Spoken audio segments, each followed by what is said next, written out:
Well, let's talk about climate change and war, because last week when the Kakova Dam exploded, climate activist Greta Thunberg took to Twitter to call this an ecocide. Here's her tweet about this. She mistakenly blamed Russia for it, but let's give her the benefit of the doubt and say her intentions were good. What she is highlighting here is an uncomfortable fact, is that, yes, there is a climate impact to war. Because of this dam explosion, there will be plenty of farms that will be flooded, people who will not have food. Sources in Crimea that depend on this water will not get it anymore. But here's the uncomfortable fact, is that you cannot condone war and then also turn around and lecture about climate change. You just simply can't have it both ways. You can't lecture consumers about driving gas-powered cars or using plastic and then also support Lockheed and Raytheon, right? Do you think Greta Thunberg spoke out about this just today? The Wall Street Journal reports that the Biden administration is expected to provide Ukraine with depleted uranium rounds. The UK also admitted to doing this recently. We've reported this often and for a long time now. Well, now we know we were right. We hate to say I told you so, but Clayton can. Do you want to say I told you so? Yeah, I told you so. Okay. We had this story 4 months ago. We had it. We told you so. I won't say it. I'll let you do it. A senior administration official told the Wall Street Journal there appear to be no major obstacles to providing depleted uranium, although the Wall Street Journal gives this sort of perfunctory, I guess, paragraph saying the proposal has been debated at the White House, where some officials have expressed concern that sending the rounds might open Washington to criticism that it was providing a weapon that may carry health and environmental risks. Maybe, right? There is some adults in the room who have this concern, but I guess they've been overruled. And so this is the question: what is the lingering effects of raging war on the environments? Well, here's one example. Just today, Chinese researchers published a study in the Chinese language journal Environmental Chemistry showing that radioactive pollutants from the U.S. Pacific Proving Ground tests were carried out in the ocean currents and moved 5,000 kilometers or 3,000 miles and spread throughout the South China Sea. So they continue to find this radiation years and years later, moved far off the target when they were being tested. This is consistent with previous research, found that these pollutants were throughout this area. Here's, according to the South China Morning Post, that the U.S. conducted 67 nuclear tests at the PPG in the Marshall Islands between 1946 and 1958, yielding a total of 210 megatons of TNT, setting off the equivalent of more than 2 Hiroshima-sized bombs every 2 days, according to some estimates. Some environmentalists say that China should join other nations in the region to seek compensation for this.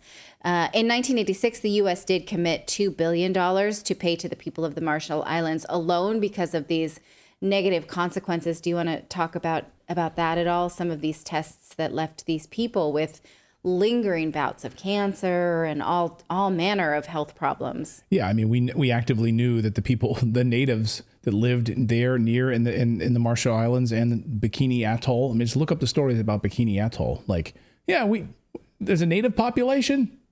Let's just launch and test nuclear weapons here. We'll see how that winds up on these people. How that goes. Yeah, we'll see how that goes. It did not go well for them. $2 billion in 1986 seemed fine, right? But it does not take into account this 5,000 mile radius that seems to be continuing to suffer from the fallout of this.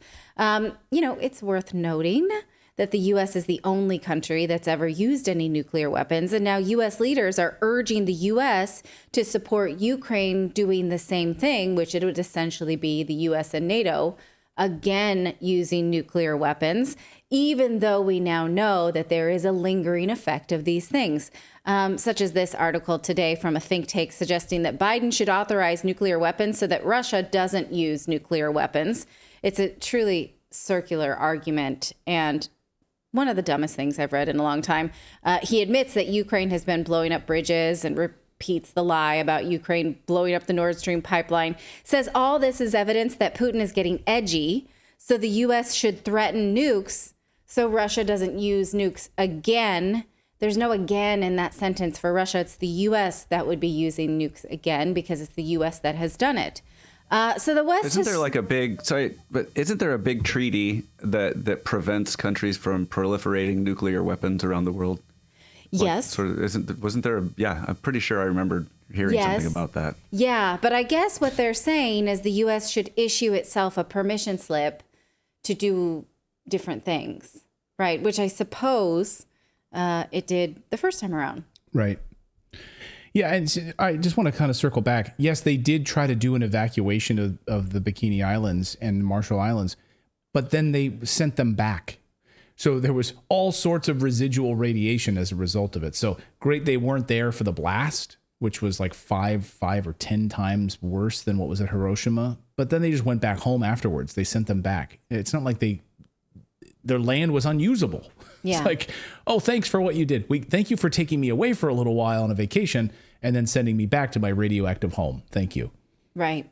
And so I think it's worth noting because today I'm going to show you some other climate stories like Greta Thunberg and these kids who are suing the state of Montana, I believe. All this like big talk about climate change. And then we just sort of ignore this idea of like truly wrecking the earth with nuclear weapons. Right. I guess because the West has shown it doesn't really care who dies in the conflict in Ukraine. Most of us maybe don't know who's being killed. We just like think, oh, yes, support Ukraine. I can change my profile to a Ukrainian flag and that's all I have to do. And scream about supporting Ukraine means that you're supporting Ukraine taking control of a region that asked Russia to help them stop being bombed by Ukraine, voted to join Russia. And now Ukraine is sending soldiers in there to die to take it back, right? Again, let's look at the map again, because every time I talk about this, I just want to remind ourselves what's at stake here is that this region asked Russia to come in and help them stop being terrorized by the Ukrainian army. Russia did that. Now Russia's in control of the red parts, and the West is sending people to die to push Russia back all of that territory. Should anyone die for this? Well, the West thinks the answer is yes. But what about the climate junkies? Do they think the environment should die for this? It's really hard to get an estimate on the climate impact of military equipment because the components of military equipment is secret for top secret reasons. Like you can't say like, oh, how do I make a tank or whatever? You can't just get it on the internet. But in the U.S., it's estimated that the military alone of the U.S. has a higher carbon footprint than all of Portugal or all of Denmark, either one of those. And by some calculations, all of the world's militaries combined have a higher carbon footprint than Russia.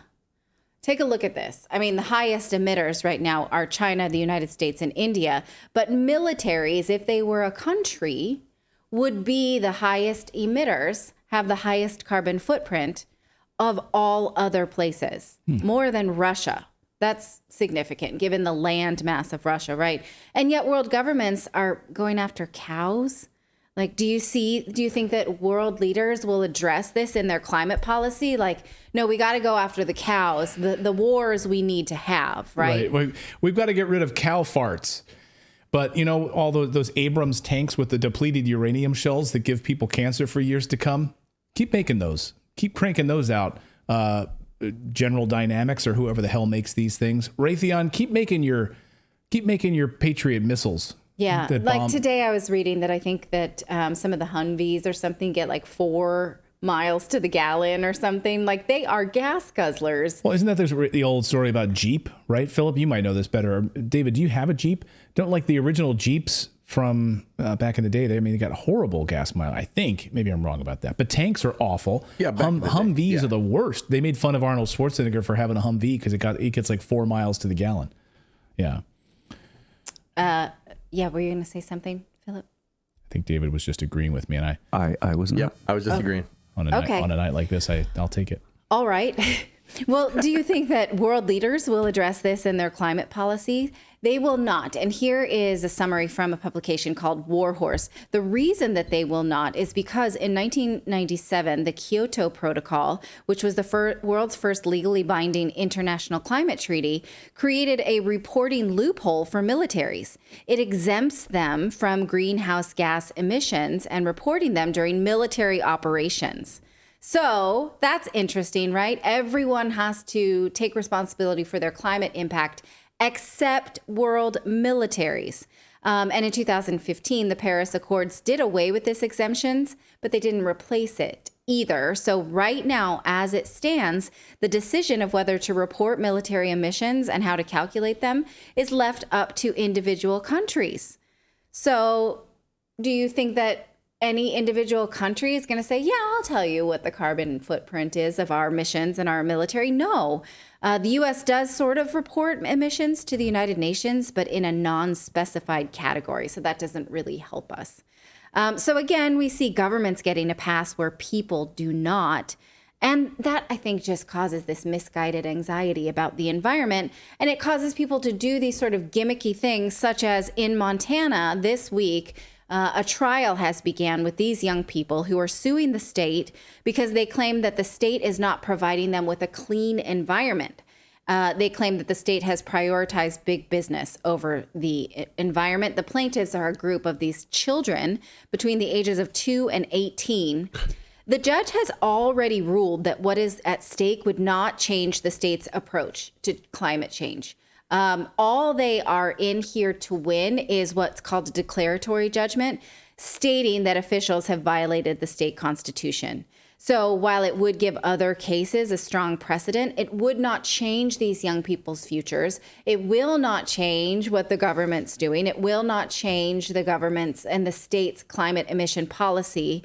It will just sort of set these young people out as a gimmick, using them to pretend we care about the climate while ignoring all of these, uranium possibilities, nuclear possibilities that are actually an existential threat to the climate. And the next step, of course, like if you want to go down that rabbit hole, is we've said all along, Biden said we're not going to send tanks to Ukraine. Yeah. We're sending tanks to Ukraine. They're there. They're being blown up. We're not going to send men there. They are there. We're not going to send artillery. We're not going to send Patriot missile systems. All of these things have been aligned. We've sent them. Mm-hmm. We're not going to send depleted uranium shells. We have. We're not going to send F-16s. We have. And now, what's next? Nuclear weapons, right? Yeah. Some sort of nuclear weapons that are positioned in, close by or nearby. Like, that's the next step, guys. Yeah. And so where's the outrage from people like Greta Thunberg and these climate fearmongers? Yes, this is exactly the point is, okay, that's great. You spoke out about the dam. It is an ecocide. So then what about the bombs? Yeah. What about the uranium? What about the radiation? What about the climate change of a war, right? You can't have it both ways. You can't support war and then lecture me about, like, I do have some friends that have like Ukrainian flag in their bio and then send all these let's take this workshop of how to the environment. And I'm Who are these friends? Can you name names? No, I'm not going to. Do you see the contradiction? Because we're having a party this weekend. I hope none of them are coming. And to be fair, we really don't know that any of it has made it to Ukraine. So maybe there is truth in what he's saying. Like, we're not going to send weapons there. We're just going to send them out into the ether and hope they end up well, we know Mexico. Yeah, that the depleted uranium stock, I believe this was reported recently from the UK, was blown up by Russia before they could use it in drone strikes. So that's not great. From the UK, yeah. For the environment. So we know that some of that damage has been done. And Russia confirmed it. Russia confirmed and said, we hit the depleted uranium shell stockpiles from the UK. Yes. And they said because we hit them, though, the way in which they're hit, they're not incendiary enough to then be evaporated into the atmosphere. So that's good. Okay. I'll take Russia's word on that they didn't evaporate into the atmosphere. Okay. I don't understand it enough to know that that's fine. Philip, though, has. Yeah, go ahead. Yeah, I had a revelation, actually, that this segment you just did, I have solved the Dutch farmer crisis. Like, for any Dutch farmers listening, put armor on your cows, weaponize your cows, call them battle cattle, and then you no longer have to declare the emissions from the cows because then they are military. Right. Put jousting rods on the side, right, or javelins or whatever, or like we do with dolphins. We put missiles on dolphins, and just send them into battle. Mm-hmm. Like Ukraine could start using them instead. Then you're exempt. Yeah, and then it's the Calvary. Get it? The Calvary. You really moved me with that joke. Thank you so much for watching this segment here at Redacted. We are live every day at 4 p.m. Eastern Time, trying to share the stories that the mainstream media will not cover. You should also come over and join our community of Redacted Rebels over at redacted.inc. That's our private locals community where we can share exclusive content that we simply cannot share here on YouTube. Come over and join the rebellion together right now by going to redacted.inc. We'll see you next time.